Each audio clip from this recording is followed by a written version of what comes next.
Okay. So, hello, my name is Eric, and I'm a recruiter. Actually, I'm a developer.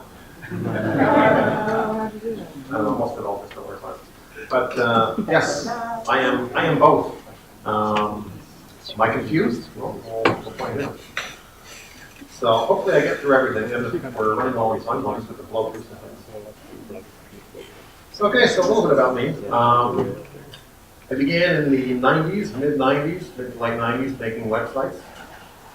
For profit, of course. I had some ads on my sites, and I was making 5 cents per click. And I was making sure to tell everyone I know to go on my websites and please click my ads. And I was also looking up proxies so that I could generate some unique clicks. I remember I spent some time trying to figure out if I could automate the clicking. So I had them coming up in pop-ups at one point and see if I could auto-click and then auto-close the pop-up so that people never knew that they happened. Meanwhile, fattening my paychecks, and I think I only ended up with about $200 anyway. So. But you know what, I was young at the time, so that was kind of everything. In the past decade, I've had an opportunity to do some work for NASA, Siemens. I've worked for myself on more than one occasion. I've been partner in a couple startups. I've worked for 2 of the largest PHP shops, I think, in Canada, certainly in Ontario. Had an opportunity to work with some really, really talented people there, so I was able to learn a lot. That was good. I've never been an entrepreneur of any physical products, so I'm really an IT guy, but I do have a great idea for a hot water toilet. But I haven't we'll see if I ever get back to that. But so over the last 10 years or so, I've had fairly regular contact with recruiters. Most of it useless, I would say. A few positive outcomes. There was one in particular that I always remember. He actually ended up submitting me to a company, and he was insistent on asking me over and over and over at every possible opportunity how excited I was about this job that he was proposing. Am I excited? How excited are you? Can you measure it? Can you give me a number? I'm like, man, this is my first job. I'm just kind of looking for a job, right? And plus, I'm a programmer. I don't do excited. He didn't get it. But, yeah, so after 15 times, it got a bit weird. And you know, it hasn't stopped. So I think at least 3 or 4 times in the last 2 months, I've had recruiters send me messages asking me if I'm looking for full-time PHP opportunities and when can I get on a call with them. Obviously, they haven't read my profile because that's not what I'm doing right now. I'm a full-time recruiter, so I can't moonlight. And actually, I didn't expect this. I'm being recruited by recruiters to do recruiting. So it's never going to stop. It's never going to stop. I'm just getting used to it. All right. So, why did I do that? Did I hit my head? How hard did I hit my head? Well, I just found that it was getting harder and harder for me to get motivated and excited by development. You know, I got tired of fighting with compilers, and I wanted to fight with people instead. So that was the decision I made. Still wanted to be involved in IT though, right? So I wanted the opportunity to talk with developers, you know, keep up with technology, you know, go to conferences and know what's going on in general.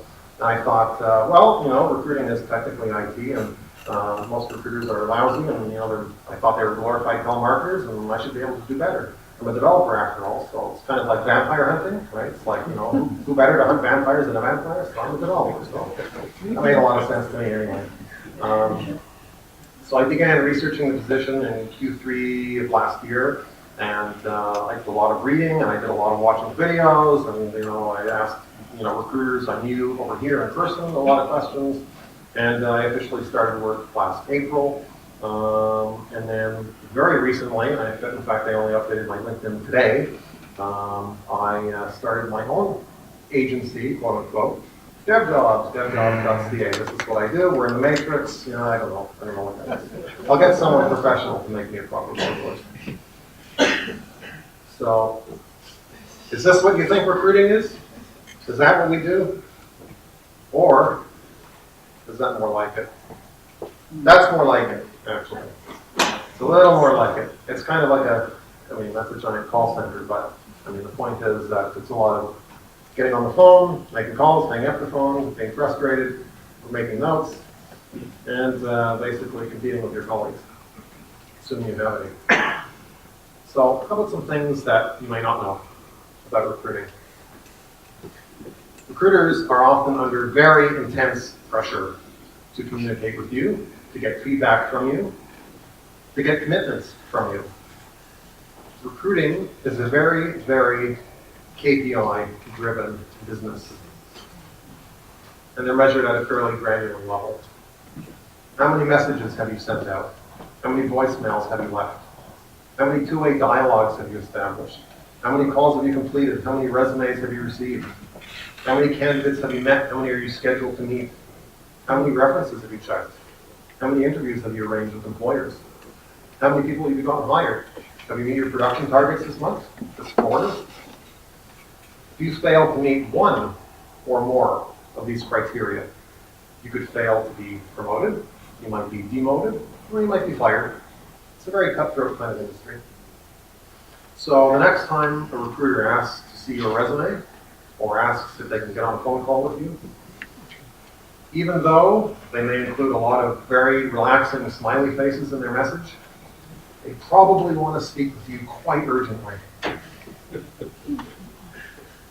Now the question is that wrong? Is that a problem? Well, I mean, not necessarily. The job itself that they're proposing may be urgent, right? So the company may have lost their only Angular developer, and they need a replacement urgently. And so the recruiter now feels a sense of urgency, and so they convey that to you. You know, I've had, even some of my friends who are developers, I've had them say to me, you know, Eric, my resume is not up to date. I'll get it over to you sometime next week. And I understand that response, and I've been guilty of that myself. But that's the kind of response that makes recruiters' heads explode, because by next week, the job's probably going to be gone, and then we don't want to talk to you anymore. Or we want to talk to you about another job, but really we want to talk to you about this job. So it's speed. It's speed to the max. And also you need to remember that recruiters are often in competition with other recruiters from other agencies, all to fill the same job. So it's kind of like first come, first serve, right? So they want to get as many people in front of this client as they can, and then hopefully they pick someone from your agency as opposed to a competitor. I think we got a little bit more. Okay, got a little bit more. Okay, yeah, skip that. All right, so recruiters and employers in general are usually most interested in the people who are hardest to get. Those are the people who are comfortable, who have been at, a solid company for a few years, been doing good work, been doing what seems to be important work, right? So an example might be an Amazon engineer who's been there for 3 years, right? He's pretty comfortable, he's working for a very well recognized company, he's probably doing good work, he's probably going to say no to everything you've got. But that's exactly the kind of person that we want, because that's exactly the kind of person the employer is going to hire, right? So he's going to say no, no, no, and they're going to say yes, yes, yes. So we need to find a way to get him to say yes to them. All right, we'll move on here. Well, that didn't come out quite well. It's supposed to be an approximately equal sign. So, shouldn't surprise anyone here to hear me say that recruiters are, first and foremost, salespeople. And sometimes they know that they're selling a turd. It may be a small company in Brampton with a lot of turnover and a 1-star rating on Glassdoor. But they will polish that turd until it's presentable to you. But first, they need to find you. And there are many ways they can find you. They may have an old resume. They may have found you on Monster, LinkedIn, Facebook, Twitter, Stack Overflow, GitHub, any number of other social sites. If your contact information is not readily available, there are tools to help them dig it up. There are tools for this kind of thing. It's kind of slimy, but and they also might decide to ask somebody that knows you, and maybe they'll tell them the contact information. So once they've made contact with you, now it's time for the pitch. Now you'll get the canned speech about this wonderful, miraculous, time-sensitive opportunity. Recruiters aren't developers. In fact, almost all of them are completely non-technical. They wouldn't know a for loop from a while loop. They probably wouldn't know a loop. If they come on strong, very strong, and tell you how great this opportunity is, you can ask them, how do you know? How do you know it's so great? Have you been there? Have you talked to the client? Have you worked there? Have you seen their work? Have you talked to anyone who works there? Have you looked at any reviews on the company? Do you know anything about my work? How do you know that what I'm doing isn't better than what you're proposing? Right? But they come on mild, don't dig into them so hard. Be nice. In fact, what you could also do is you could say, you know, if you're not interested, you're not really interested, you could say, you know, I'm actually really good at JSON. I've got 5 years of experience in JSON, and that's kind of where I'd like my focus to be right now. See how they react to that. See how they think, oh, that's great, that's amazing, wow, good for you. I'll see what I can do. I'll see what I can do. And they're serious. They're serious. They're going to see what they can do to find you a job in JSON. One of the other things I love is when they say something like, so do you know, are you good at jQuery? I say, yes, no, I'm pretty good. I say, okay, great. And are you good at JavaScript? A little bit, not as much, right? Worse, actually. That is true. This is the same slide. So basically, without any technical knowledge, they have no choice but to rely on sales tactics and charm. Charm when they have charm. So just remember to question everything. Unfortunately, this also leaves them unequipped to push back against any criticism that the employer may have of your technical abilities. So you go in for an interview, you know, the employer says, oh, you know what, Jeff, but he wasn't really able to answer that question very well, so I don't think I could bring a pass. Well, if I've seen your work, I can tell them that's BS.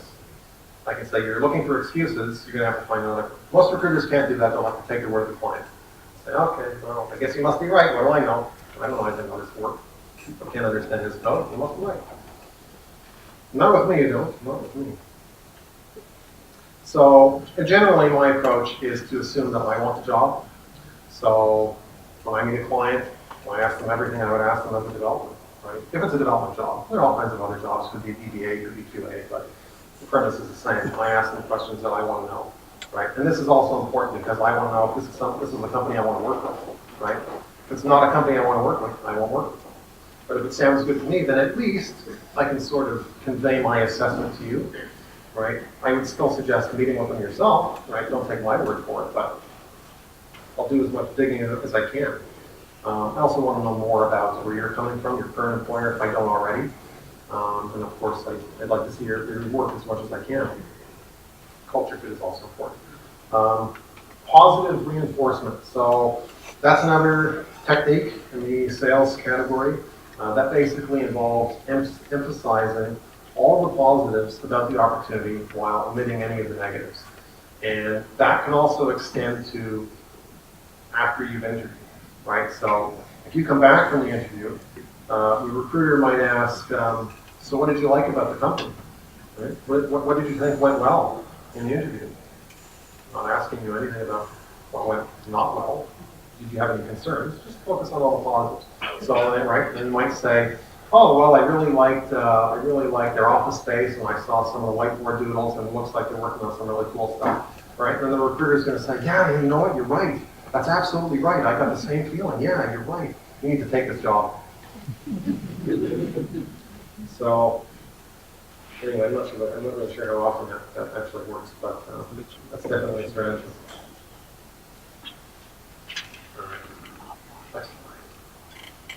So you get an offer. Well, once an offer comes through, then stuff gets real. Word spreads around the office. Suddenly they're all talking to each other. Steve got an offer. Steve got an offer. Haven't heard it. Well, now it's their duty to make sure you sign that offer as fast as humanly possible, preferably without reading it. Followed immediately by giving 2 weeks' notice. your current employer. They don't usually like to negotiate at this point. By the time you get an offer, they feel like they've already done so much legwork that if you have any issues with it, they feel like it's too much work and it's too risky to go back to the client and say, oh, you know what, Steve really doesn't care for this little part over here. Can we give him another $2,000? Can we give him another week vacation? Can we change his start date? They don't want to deal with that stuff at this point. So you need to kind of get this solidified before the offer comes through. So you tell them you want to take some time to think about it. Well, they don't like that. They don't like that. What do you mean you want to take some time? Aren't you ready to start this wonderful new life? Are there any new problems that you need to tell me about that I can shut down for you so we can get back to signing the offer? Don't worry about that low starting salary. There's lots of room for growth. 2 weeks vacation, that's a problem? Well, they give you 1 extra day for every year that you're with the company, so what's the problem? You'll be at 3 weeks in 5 years, what's the problem? So in other words, there's a little bit of spin and deflection and rationalization. But if there are any real concerns, don't be rushed. Don't be rushed. Tell them there's a problem. Right? If there's a problem that they can't fix, and you just can't sign it without it being fixed, then don't take the offer. Don't take the offer. If it looks like a duck and it quacks like a duck, it's probably an intergalactic space molestation. When it comes to the salary, isn't like a lot of the, as far as the recruiters go, their compensation is a percentage of the final negotiated salary? Yes, yes. So they want to see you get the highest, ideally? Yes. However, a lot of recruiters are on a very low commission. And so it doesn't really, another $5,000 doesn't really matter all that much to them. At the individual level. Yeah. So if you're pushing hard for that and they feel that that's going to upset the client, they're just going to go with the low ball. Sorry. They might even tell you, you know what, we've asked the client. I've asked the client. Meanwhile, they haven't. And the client said, no, they can't do the extra $5K. Meanwhile, the client might entirely do the extra $5K. It's tough to find those things out, though. It's tough. Have you actually done your job? That's tough.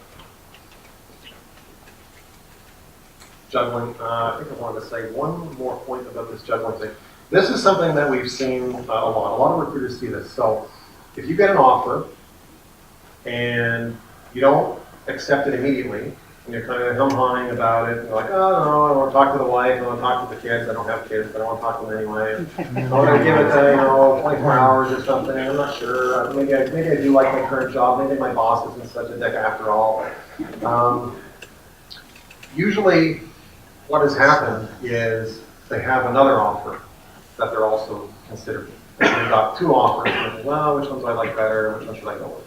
Or they're expecting another offer, right? So they have an offer, they're in the late stages of an interview with another client, employer from their perspective, and they're expecting to get an offer. And so what happens, not infrequently, is they wait and they wait and they wait. Company A withdraws their offer. Company B never gives them an offer. And now they have nothing. So we see that a lot. So you want to be careful about juggling. It really is, by the time you get an offer, it's very time sensitive.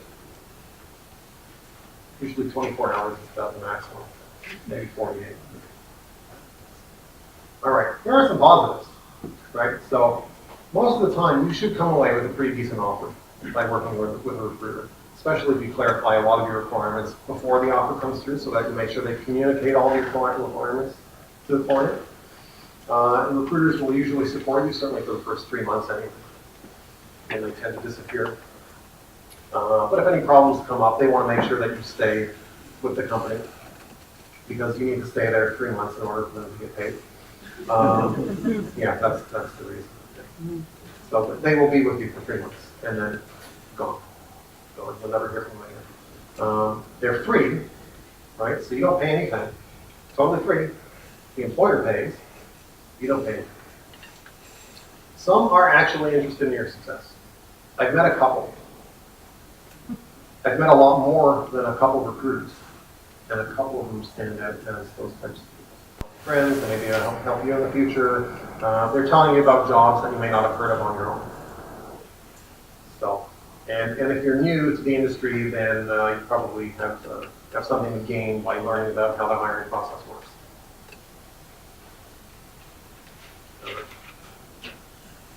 A little bit about career planning. Stay focused if you can on a particular stack. You know, if you're jumping around from language to language, Java, .NET, you know, Python, Ruby, you're all over the place, and it shows, then basically your resume reads as confused and cannot possibly be expert in the language that we want him to work with. So that's an issue. You know, eventually most people have to change because language becomes unpopular or they get tired of it, but not too often. And I also see a number of cases where people start out with a very good education, you know, maybe a Waterloo graduate, 3.8 GPA, honors, you know, the works. And then 5 or 10 years later, they're still kind of nowhere. They're just kind of spinning around, working for Joe jobs, right? Not earning what they should be, not working at any of the kinds of places they should be.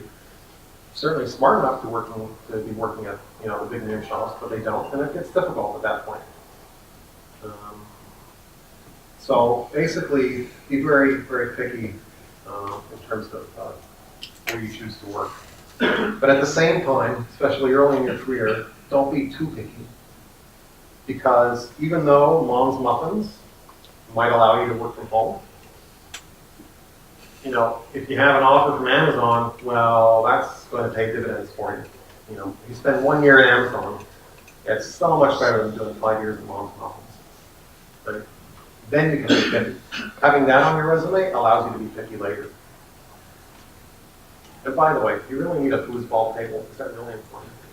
You know, you're trying to pretend like this is San Fran here, but it doesn't really like it all the way.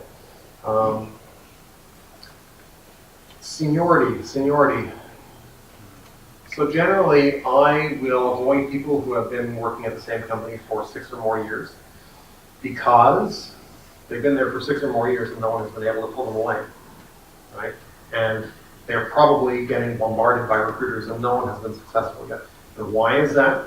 Well, probably because they're living off perks at that point. They got 6 weeks vacation, you know, they got to work from home, flex hours, the boss lets them do whatever they want. I can't compete with that, right? I can't compete with that. What I can do is I can offer you something fresh, something challenging, right? I was talking with a developer a few weeks ago. He's been working with the government, government of Ontario, different ministries, for almost 15 years. And he said the challenge for him plateaued about 5 or 6 years ago. And so he hasn't really been using his brain at that point. But his perks are so good. He gets all the vacation in the world. He's got a pension. They let him do whatever he wants. He calls all the shots. But he was one of the few who actually said, you know what, I would actually be interested in testing the waters and seeing what's out there, right? Working somewhere else, at least for a little while before I go back to the government, which he said they would let them do in an instant. He says, okay, well, you know, I can probably find you something for a year just so you can see what the rest of the world is up to. Okay, so he's open to that. We're still looking. Thank God. A little bit on engineering, just a little bit. So a few of the things that I always say are important to be able to do are you've got to be able to discuss some of the projects you've worked on. You know, the more in detail you can get, the better. You need to be able to discuss challenges you faced and solutions you've come up with. If you can talk about those 3 things, you'll be in pretty good shape.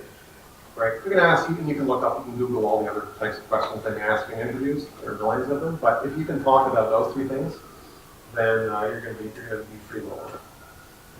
You also need to be able to sell yourself. It depends on the company, but a lot of the times there's a bit of a personality judgment that goes on. And so even though you may be really, really, really technically competent, they will oftentimes just make a personality call. So you need to know what kind of culture you're looking to get involved in. Whiteboard tests and testing in general. I've had to write some exams for employers that I was interviewing for. Actually, I just this is a brief aside I just thought of now.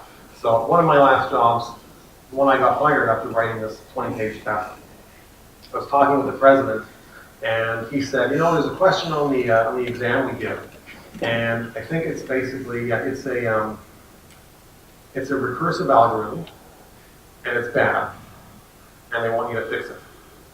Okay, that's pretty straightforward. So most people write the test and they fix it. They find all the problems with it. You know, they rearrange the lines, they, you know, name the variables properly, they, you know, reduce unnecessary calls. And then he says, well, but you know what, Eric? He sort of talks with a frog in his throat. A really senior developer wouldn't answer the question that way. They would say, what the hell are you doing it recursively for in the first place? And they would rewrite it iteratively. And I'm saying, yeah, but there were explicit instructions to find the problems with this recursive algorithm and fix the problems within the recursive algorithm. It's like, yeah, well, you got to be creative and think outside the box. Well, it didn't stop you from hiring me.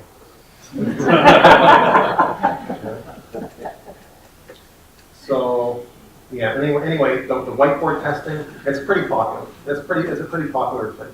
And you know, it's not the most natural thing to be criticized in real time by a panel of strangers.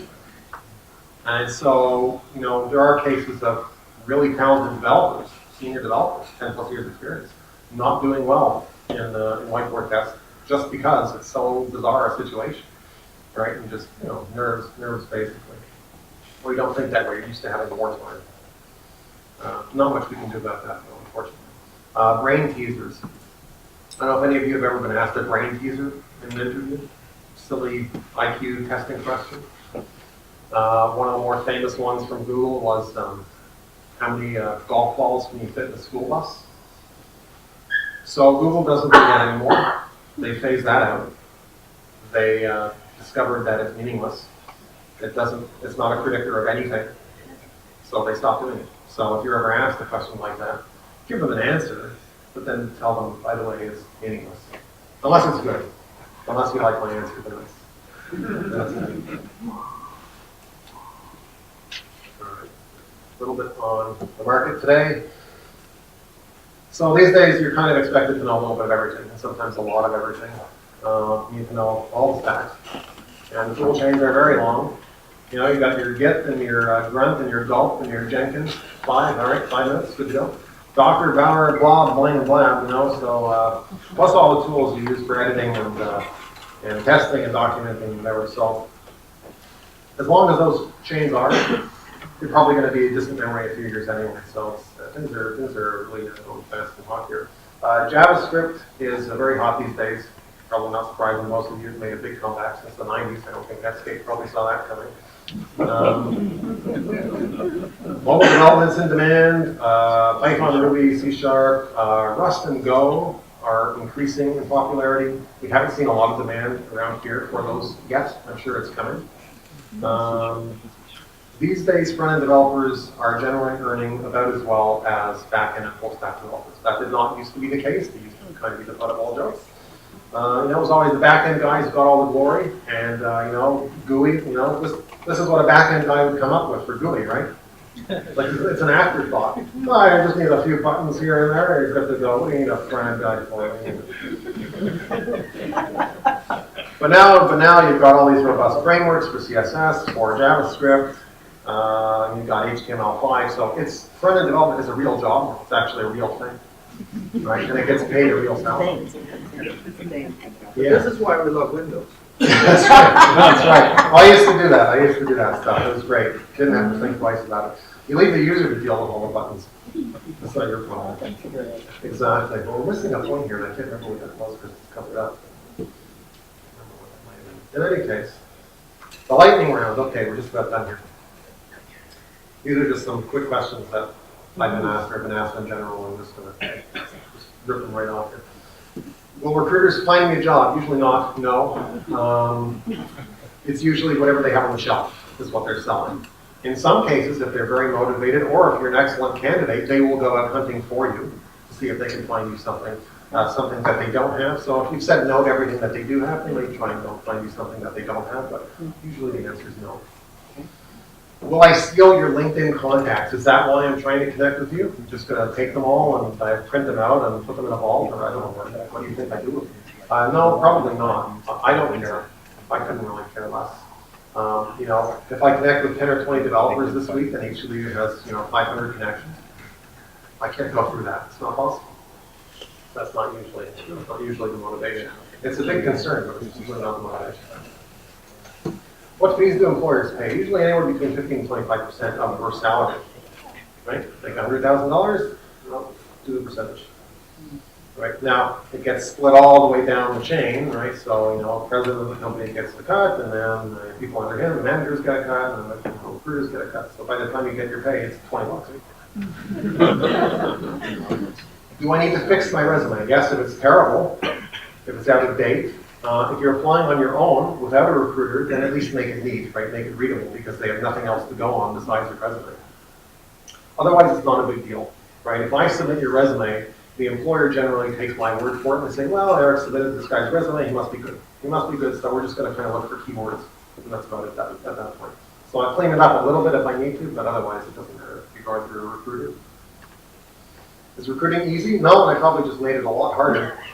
At least if any recruiters talk to you guys. Yeah, it's the human factor. It's the hardest type of variable to deal with. It's always changing. It's not strongly typed. Do all recruiters have the same job? No, there are many different types of recruiters. So the 360 recruiter means they do everything, right? So they talk to employers, they talk to candidates, they arrange interviews between the two, and they get money from both of them. Well, as a result of both of them.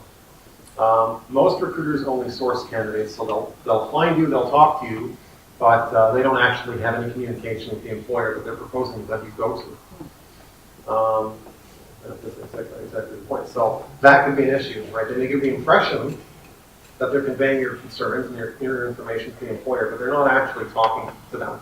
They're passing your concerns on to someone else in the office who doesn't know you, doesn't necessarily care so much about you, and then hopefully that's getting through the employer. And then it comes back through the chain. They hope their manager remembers to tell you, and so on and so forth. There's only a couple more. Should I move to San Francisco? Or a lot of people talk about moving to the U.S. Some have actually moved to the U.S. Cost of living is a problem. You need to factor that in. You might get 120 or 150 in Silicon Valley, but it's very expensive to live there, right? It's like going to Manhattan, so you need to factor that in. Ideally, if you want to work in the U.S., then you would stay here and you work remotely from home and tell them to pay you in U.S. dollars. So top developers can earn more in the U.S., but usually it's because you're a top developer and you decided to go to the U.S. and they want you. But that being said, you can earn pretty well on contract here, right? So permanent salaries, a little bit low sometimes if you look at the rest of the North America. But if you're just focused on money, then by contract, right? Get paid more. Why do recruiters insist on a phone call? Mainly they want to see if you're able to communicate. That's really the bulk of it. They just want to see if you can string a few words together. They want to develop a relationship with you, and it's also an opportunity to ask more questions. And they're also hoping that at that point you won't go behind their back. Yeah. Do you prefer a better communicator or better technical skills? That's tough. I mean, hopefully you're technically competent to go with the good communication. Well, let's say you're not. Well, Let's say you're pretty good. Yeah, you're pretty good. Well, then they might consider you for management, but yes. What are like the prospects for someone who's not the most social, but like is really, really, really technical? Well, most developers are not particularly so. Yeah. So that's kind of the norm. It's the norm? Yeah. So that's you'll get hired.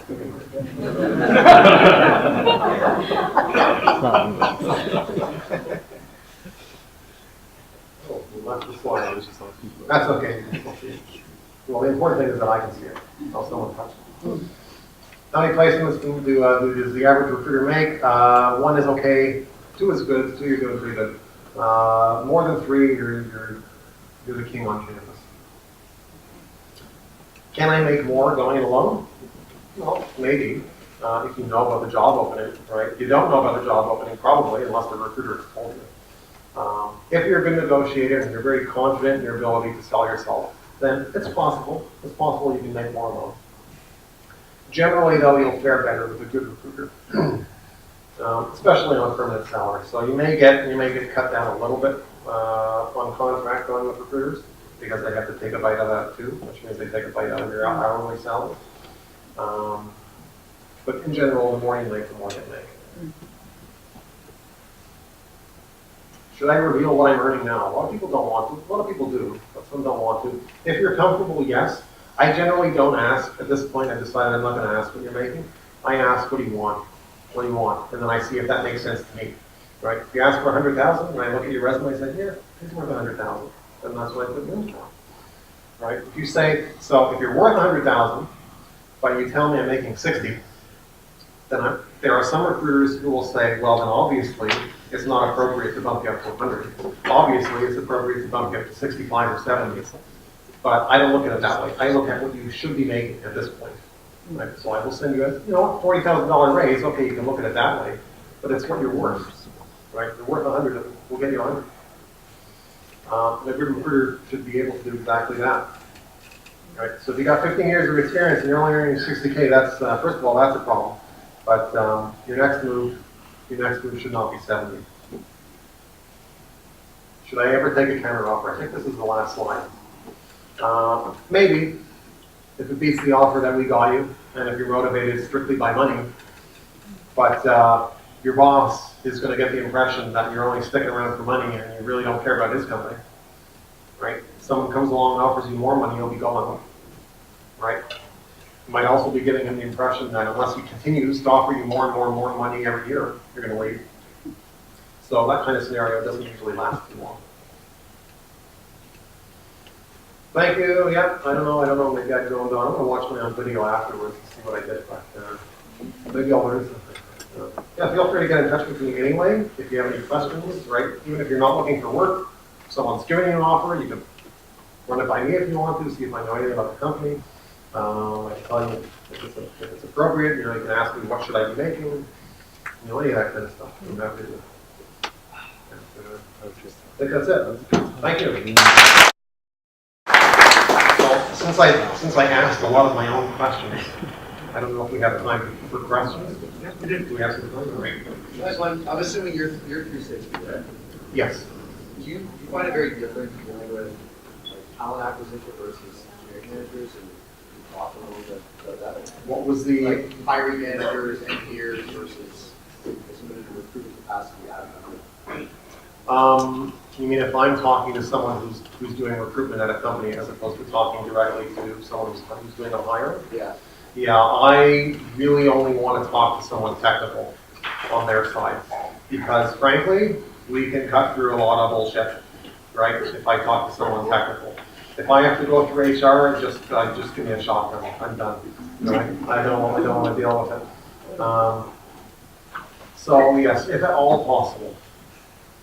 Right? Give me someone technical. Now, for most recruiters, that doesn't help. That's not particularly helpful, right? Because if they don't know what they're talking about technically, then it doesn't help to have someone hammering them with technical, questions and issues.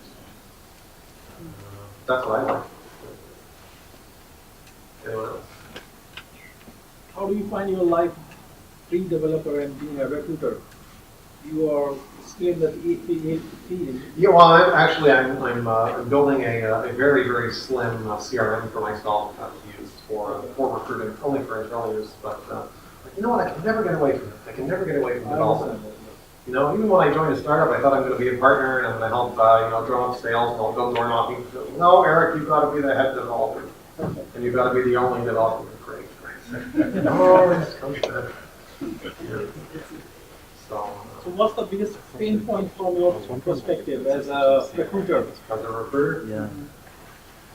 there are lots of pain points all along the way. The whole thing is one big hypodermic needle. But, usually gets a lot better once you've got people talking. Right? Once you're in active communication, right? You've got a client talking and then you've got a candidate talking, right? If everyone's talking, then you can work with that. If nobody's talking, then you've got an issue. right? Or people change their minds, right? I had some guy lined up to take an interview with a startup company. It took actually a lot more convincing than I thought. This was a pre-revenue company. And I said to him, you know, you're kind of working at a very unknown agency right now, consulting agency. They build custom solutions for whatever small clients they come across. They're only like 10 or 12 people. And I said, you know, you could take a chance and join this startup company that looks like they're going to do pretty well, right? Looks like they're going in the right direction. They're very well funded. Why not take a chance? He said, I don't know, maybe not, maybe yes, maybe not. And so went back and forth a lot of times, yes, no, yes, no, yes, no. Finally, I got him to yes. We arranged the interview with the client. A couple days later, because they didn't book it quickly enough, he said, now I'm a no. I'm a no. I don't want to do it anymore. I said, okay, fine, that's fine. But at least go to the interview. At least go to the interview, make us look good, right? You committed to doing the interview, then you should at least do that even if you don't want the job. So I talked him into going again. So, okay, he's back on. He's back on. Great, all right, it's back on. We're not going to look stupid. Later that same day, he's like, you know what, I don't want to do anymore. No. Okay, you know what? Unfortunately, I can't work with you anymore because if you're not sure what you want, then I'm not sure what to convey. So you've got to, you know, if you're not sure, that's fine, but you've got to at least honor your commitments, right? That's all I ask. I don't ask you to take the job, but if you committed to an interview, at least go to the interview. Because otherwise that potentially ruins the recruiter's reputation with the employer. Yes? In general, how important are cover letter? Not much, not much. Actually, we write the cover letter for you. Not all recruiters. The good ones will do it for you. I actually finally got the idea to start asking if you have a cover letter that I can use as a template. It took me a while to figure that one out. But yeah, normally we basically try and build you up to make you sound as good as humanly possible. And at the end we say, and he wants, you know, 200K. So, you know, just kind of stuck that in there. Yeah. Can you think of any red flags that you think should be on the lookout for with recruiters? So as a candidate looking at recruiters, a lot of red flags going the other way. Yeah. But you want to, well, I mean, most of them, as I said, aren't technically savvy, so they're not going to understand anything you're talking about for the most part, which is why a lot of candidates don't talk about it. They know not to talk about technical stuff with recruiters, right? Other than keeping it very, very high level. You want to evaluate how rushed they are. If they're not giving you any time to finish your sentence, if they're not responding to your emails in a timely manner, if you've got concerns that they're dismissing, if you suspect that something has gone wrong and you feel that they're not being honest with you, right? Maybe they're trying to, maybe it's been a week since you applied and the client hasn't gone back. Maybe the client has gone back and it was a no, but they haven't told you it's a no because maybe they think, well, maybe we can massage the client and make it a yes again. Well, they probably should be honest with you, right? So just watch out for any tells, any signs that there's some dishonesty, basically. That's it, really. How can you help more the candidate? Because job seekers there is a big pain point for them also. It's frustrating process, very emotional process also. Yeah. We usually don't get any feedbacks also if they were not selected, why not selected, was it communication, technical, something like that. Yeah, so usually when you go in through a recruiter, you'll get some feedback. You'll get a reason why you were not still hired. If you don't, that's also an issue, right? You should always get some feedback. Now, this is kind of, I hope there are no recruiters in the room. Any recruiters in the room? Okay, all right. So sometimes the recruiter will tell you that we've submitted your resume to the client and we're waiting to hear back and see if they're going to give you an interview. Meanwhile, they have never actually submitted your resume and it's sitting idle on their desk and they don't intend on submitting your resume, or they're using you as a backup. Right? They've got better candidates that they're sitting ahead of you, and you're a backup. They're, oh, don't worry, Bob, we sent that right off, and they're looking at it. So how do you know? How do you know if they sent it off? So I was going to tie that into your question, but then I forgot how to do that. Yes.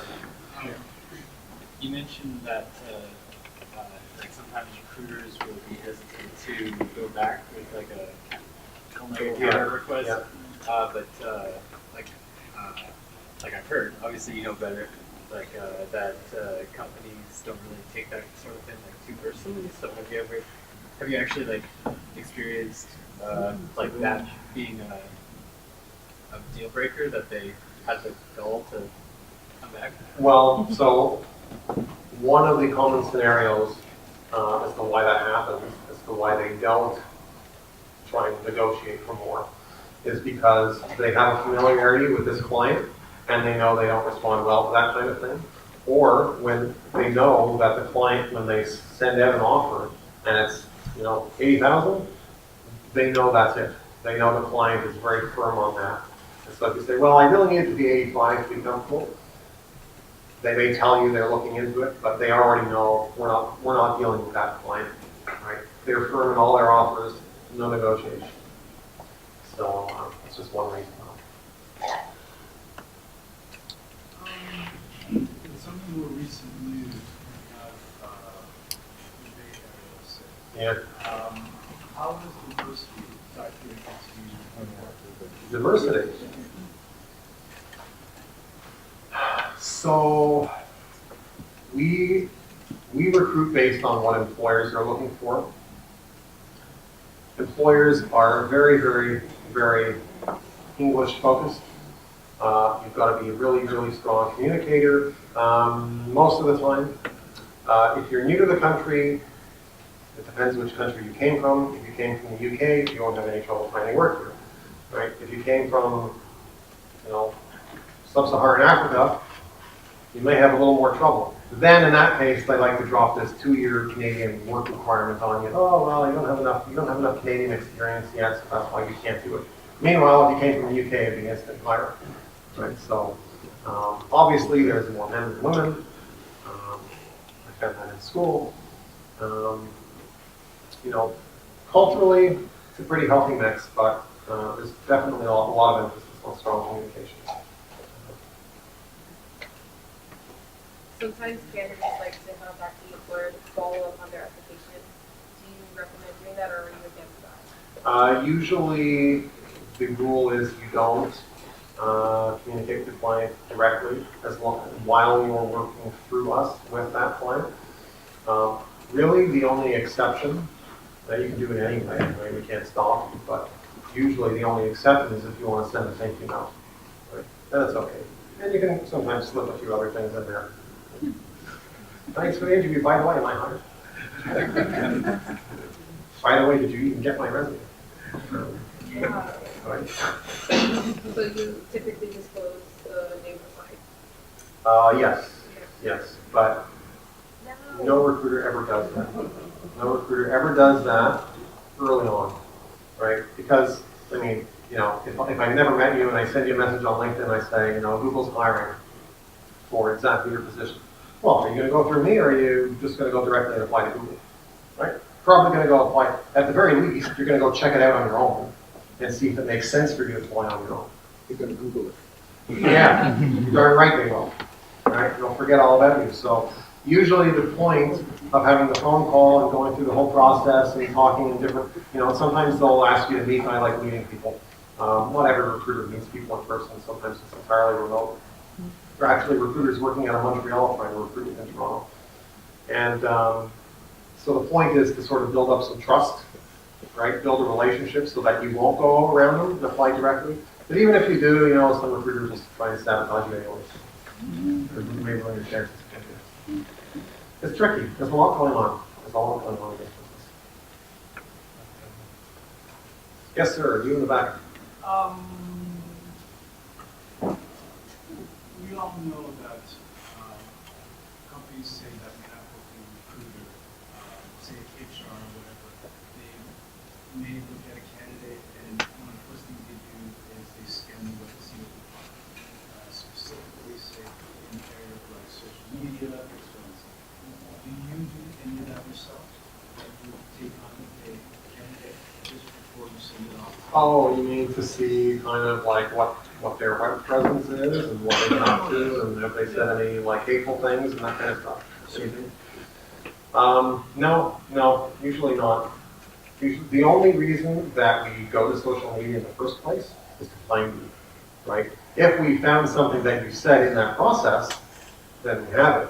But once we're talking to you, we don't go back and look at your history. Well, frankly, we don't have time for that. There's no time for that, right? We've established a connection with you, it's time to establish a connection with 10 other people, right? So we're already on the move.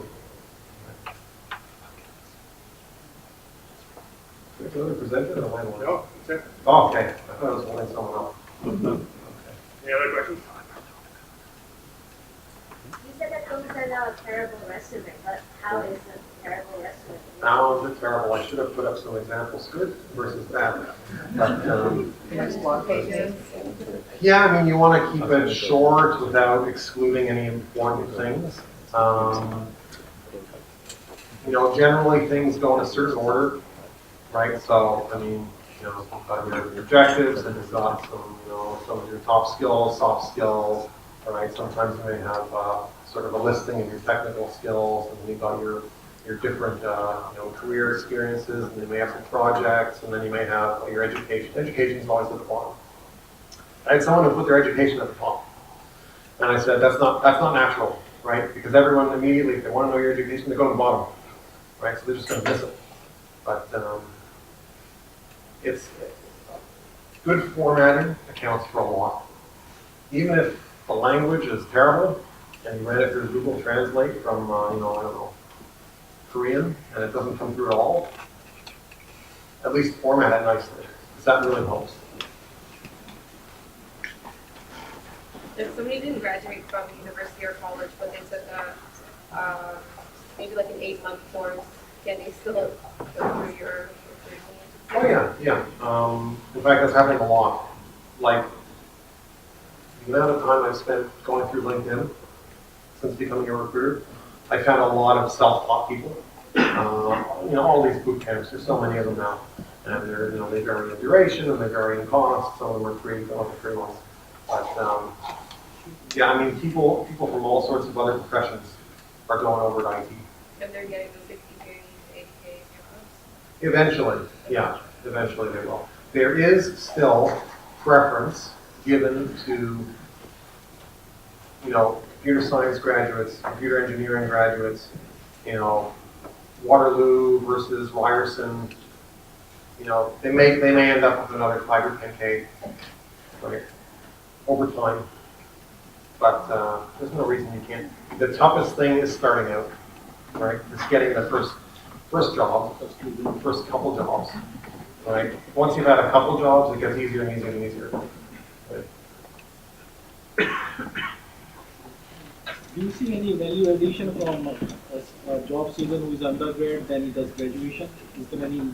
Like if you got a master's degree or something?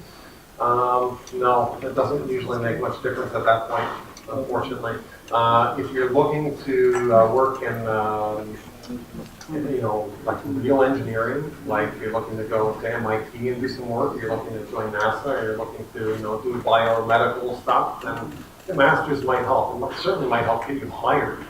I don't know that it's going to make you a lot more money as a result of having that. So a lot of the data science, and I guess the data part of research is that taking that information.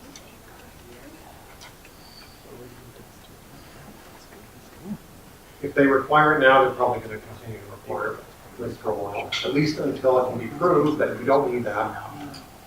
Right? Because there are a lot of employers who will take you in for an interview, and if you can prove to them that you're really good, then that's all they're looking for. Right? And unfortunately, there are still a lot of employers that look at you on paper and say, well, probably not good enough, without giving them the opportunity to prove it. And then as a recruiter, when there are candidates take courses on platforms. No, they don't mind. They don't mind. Education is education. It's tough initially, right? It's tough to get the first job. And usually recruiters won't be able to help you get the first job, or necessarily even the second job, because usually for employers, entry-level people are easy to find, so they don't need our help, right? The purpose of a recruiter is for the more difficult searches, right? It's not hard for them to find research engines. Yes, yes, specialized skill, difficult, it's all long-term, difficult search kind of thing. Is there a specific test, sorry if this is already asked, is there a specific test that you can give to somebody to qualify them? Or that maybe an employer might give them?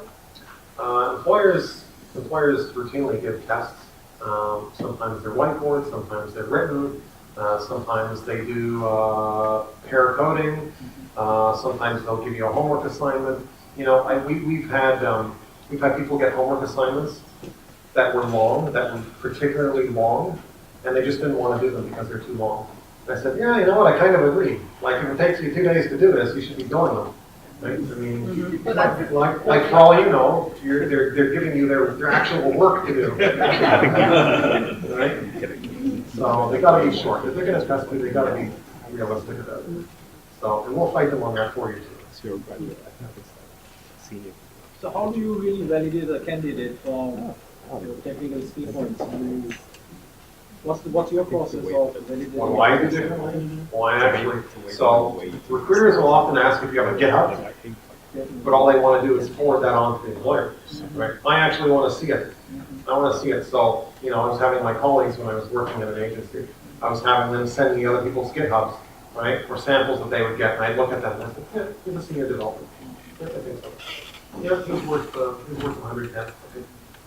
Because otherwise, how would they know? They wouldn't know. They got to rely on the employer's feedback. Right? So I want to see your code. Right? I may send you a test. I was sending out a database SQL test in the last few weeks that I was there. Probably won't be working with too many more VBAs at this point, not that I can help, but that was a good test. That was a good test. As much as I So can learn. for tests you use the online platforms or something of your own, you just send them queries or something like that, or? Yeah, I'll send them just a little assignment, right? You know, takes 10 minutes. Okay. Or if they're in the office, I usually don't like to do that because I don't like being tested live myself. So I try not to test people, but I'll try. You know, if they're in the office, I'll try and ask you some really simple questions, right? You know, can you tell me about polymorphism? Can you tell me about encapsulation? Like, what are the principles of object-oriented programming? You know, just give me something, right? So I know you're a developer. Yeah, you're a developer. Thank you, Eric. That was a very good talk.